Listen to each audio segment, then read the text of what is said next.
ఎలాగైనా కుండీలో వేస్తే ఎన్ని పూలు పొయ్యు. చెట్టు నిండా చెట్టు కూడా ఇంత పెద్దది అవ్వదు, పువ్వులు ఎన్ని పొయ్యు. మనం కింద భూమిలో వేసాం కాబట్టి ఇంత బాగా పూస్తున్నాయి చూడండి.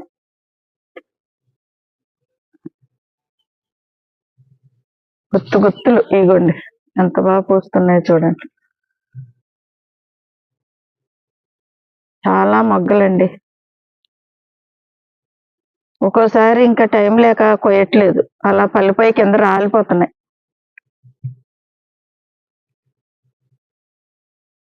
మనం ఎప్పుడు కోసి నుండి మళ్ళీ మాల కట్టాలి. రోజు కోస్తాము, ఎప్పుడన్నా ఒక రోజు కొయ్యం, టైం లేకపోతే. చాలా ఒక బాక్స్ పువ్వులు వస్తున్నాయండి విరజాజి. అసలు ఎండాకాలం పూస్తాయి, అయినా ఎప్పుడు